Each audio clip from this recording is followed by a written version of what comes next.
Eksplorasi keindahan alam memang selalu menyenangkan, apalagi jika dikelola dengan baik sehingga bisa menarik minat wisatawan. Apalagi kita ketahui Sumba Barat Daya memiliki pesona wisata alam, pantai dan budaya yang sangat luar biasa. Salah satu tokoh muda Sumba Barat Daya yang begitu tertarik akan sektor wisata yang ada di SBD memiliki pandangan bahwa sektor wisata adalah primadona di Sumba Barat Daya, di mana dengan dikembangkannya wisata dapat meningkatkan PAD. Juga pemberdayaan masyarakat, kesejahteraan masyarakat dan kemajuan Sumba Barat Daya, dengan catatan apabila dikelola secara baik dan benar. Halo guys, jumpa lagi dengan saya, Matius. Saat ini kami berada di sebuah tempat di Layar Putih, tepatnya di Pantai Pero, yang merupakan daerah pariwisata Kabupaten Sumba Barat Daya. Saat ini kami hadir di sini mau menyampaikan kepada pemirsa dimanapun berada bahwa sektor pariwisata sangat menunjang dan merupakan pemacu pendapatan daerah tertinggi. Mestinya kalau hal ini dikemas dengan baik oleh pemerintah daerah. Mari kita jumpa salah satu dokter yang punya kajian di sektor pariwisata itu sendiri. Halo Pak Dr. Sulaiman Lendidapa, panorama alam di pemukiman pesisir, terutama laut yang tersebar dari Pemboro, perbatasan Sumba Tengah dan sampai ke perbatasan Sumba Barat ini, sama sekali belum ada villa ataupun hotel yang dibangun. Kita kembali ke beliau, kita mau tanya, kira-kira langkah apa yang mestinya dilakukan sehingga ada pembangunan seperti villa dan hotel untuk menunjang pendapatan daerah itu sendiri, Pak Dokter? Ya, saya pikir banyak langkah yang bisa dilakukan oleh pemerintah daerah. Salah satunya adalah dengan menginventarisir semua lahan-lahan yang telah dibeli oleh pihak ketiga supaya bisa menghubungi semua ini pemilik lahan untuk mereka membangun kembali. Tapi ya kendala saat ini kan sementara COVID, ya, masalah corona ini kan menjadi penghambat di seluruh dunia saat ini, ya. Oke lah kalau masalah itu kita bisa memahami, tetapi mestinya ada grand design yang dibangun, yang dipikirkan, yang diatur, yang dimanage oleh pemerintah daerah dalam hal dinas pariwisata, sehingga pemanfaatan potensi yang ada ini betul-betul dikelola dengan baik, itu membangun infrastrukturnya, ya. PU harus mengarah ke sana. Kalau PU sudah masuk ke sana, itu PLN juga harus masuk ke sana. Kemudian pendidikan, kesehatan, ya, dan lain sebagainya itu mesti menuju ke sana. Mengedukasi masyarakat yang ada di situ, Pak Matius, ya, sehingga memberi multiplier efek yang besar bagi kemajuan pariwisata di Sumatera Barat ini. Nah, kita tahu sampai dengan saat ini pantai-pantai yang ada ini sebetulnya sangat berpotensi untuk dikelola oleh pemerintah atau pihak ketiga untuk memberi dampak yang besar, minimal pendapatan masyarakat, pendapatan asli daerah menambah untuk itu. Nah, karena itu kedepannya pemerintah, saya pikir juga mereka sudah rencanakan, Pemda tidak duduk diam juga, pasti sudah merencanakan hal-hal yang baik untuk kemajuan sektor pariwisata di Sumatera Daya. Tetapi kita mengingatkan lagi supaya pariwisata betul-betul harus dikelola dengan baik. Kalau PAD kita kecil, dana APBD kecil, tidak mampu untuk mengelola, libatkan pihak ketiga. Dengan melibatkan pihak ketiga barangkali bisa dikembangkan, bisa dikontrakkan atau bagaimana caranya sehingga semua potensi-potensi wisata ini bisa terkelola dengan baik. Kemudian bisa juga pemerintah dalam hal ini mengusulkan kepada pemerintah provinsi dan pemerintah pusat bekerjasama dengan pihak ketiga untuk bisa mengelola semua lokasi-lokasi wisata ini secara baik ke depannya. Saya percaya kalau ini terkelola dengan baik pasti memberi dampak yang baik bagi kita semua. Tetapi bukan sektor dana saja, Pak Matius. Bukan sektor anggaran saja yang menjadi kendala, tapi saya melihat juga ada beberapa sektor, ya. Edukasi sumber daya manusia. Misalnya kalau kita pergi di satu tempat itu, di sana kok kita masuk dengan aman, pulang dengan aman.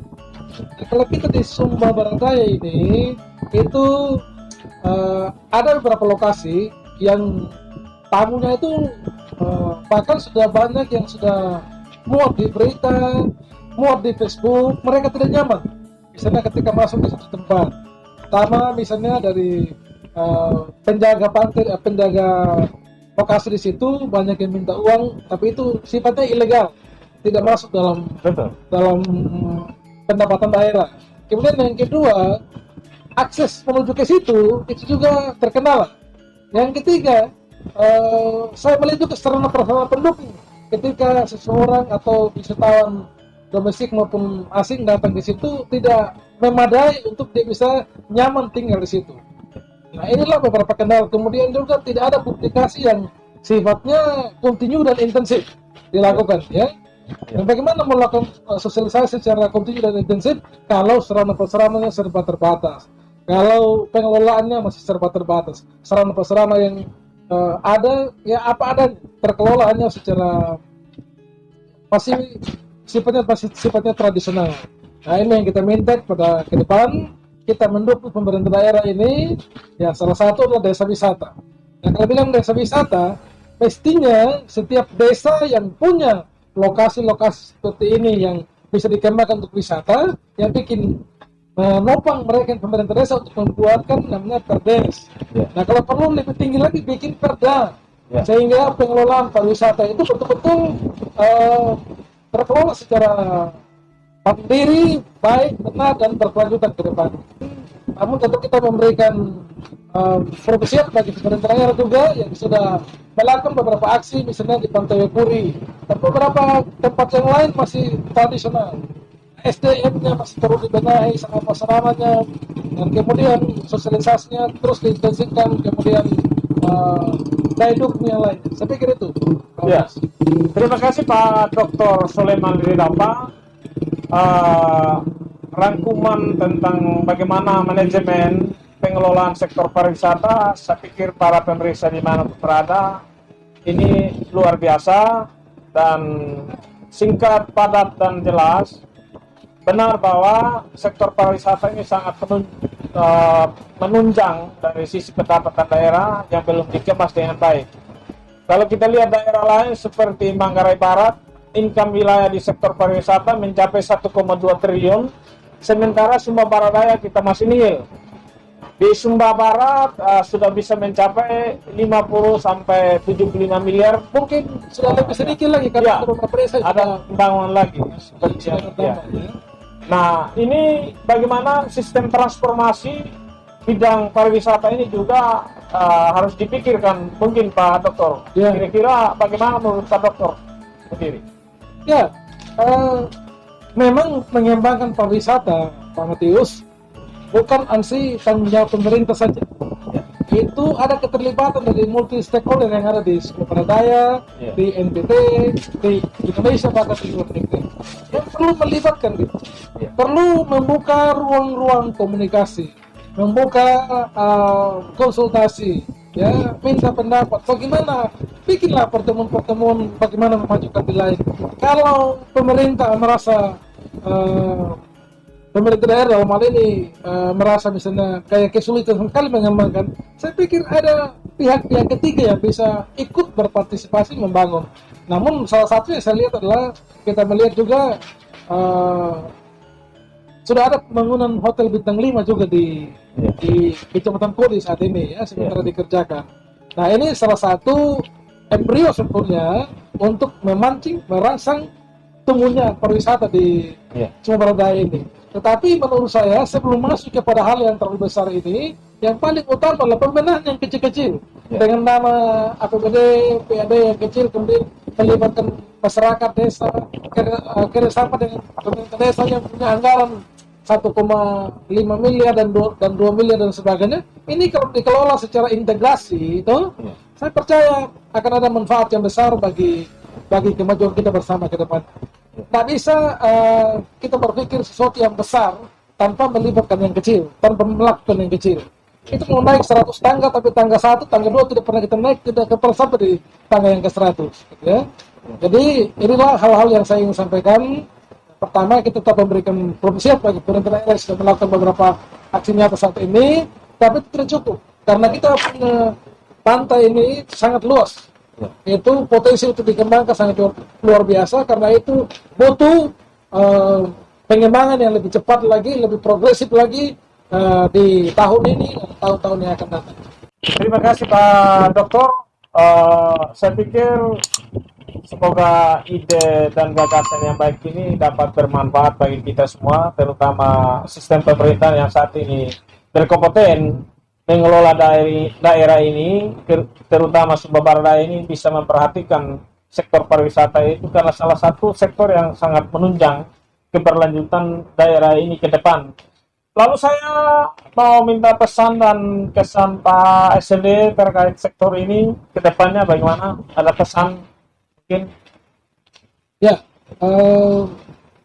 saya punya kesan dulu ya. Kesan saya bangga menjadi orang SPD, orang Indonesia, karena hidup di Sumatera Barat ini dengan potensi alam yang sangat luar biasa.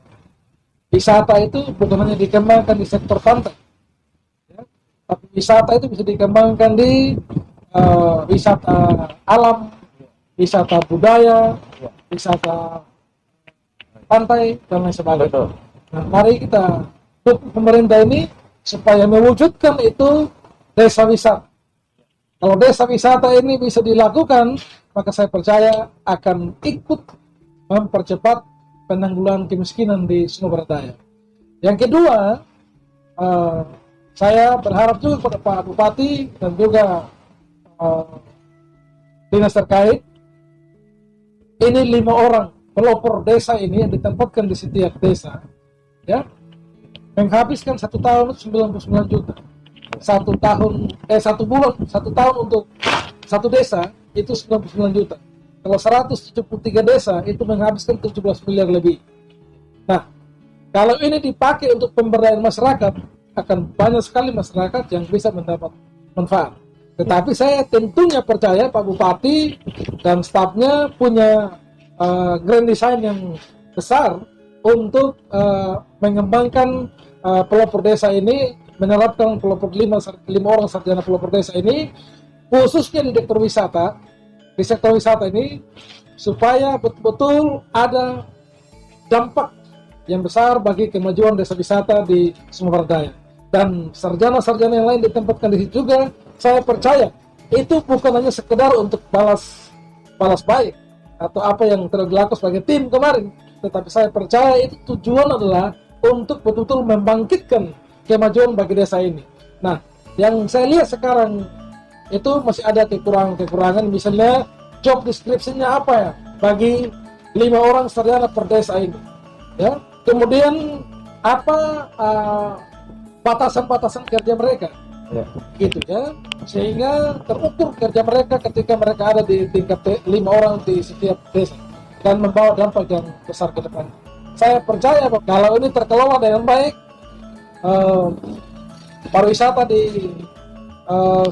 pariwisata pantai, kemudian di alam dan budaya, kalau ini dikelola dengan baik, saya percaya akan menimbulkan multiplier efek yang besar dan tentunya kemajuan bagi masyarakat SPD ke depan. Demikian dan terima kasih. Ya, para pemirsa dimanapun berada, demikian ulasan kita pada sore hari ini yang berkaitan dengan sektor pariwisata. Semoga apa yang dibahas dan disampaikan, dikupas tuntas oleh Pak Dr. Sulaiman ini dapat bermanfaat bagi daerah ini, menjadi ide yang baik kalau digunakan. Karena memang desa pariwisata itu ada juga kampung-kampung situs yang memiliki kesan aset unik, adat, yang mestinya juga dijual keluar untuk terus dikembangkan oleh pemerintah daerah, karena itu menarik minat wisatawan domestik dan luar akan datang ke Sumba, lebih khususnya Sumba Barat Daya, menikmati segala sesuatu yang menjadi aset daerah ini. Saya pikir kita sampai di sini para pemirsa, terus kita akan gali persoalan-persoalan lain yang berkaitan dengan kemajuan Sumba Barat Daya ke depan. Karena bagaimanapun sebuah daerah itu bisa maju atas kerjasama pemerintah, swasta, dan masyarakat. Ini menjadi jaminan kita semua. Kita harus tegakkan ini semua dalam sebuah kerjasama yang baik. Kita menggali semua persoalan dan kita selesaikan secara bersama-sama dalam 3 tunggu. Terima kasih, selamat sore, sampai jumpa di lain waktu.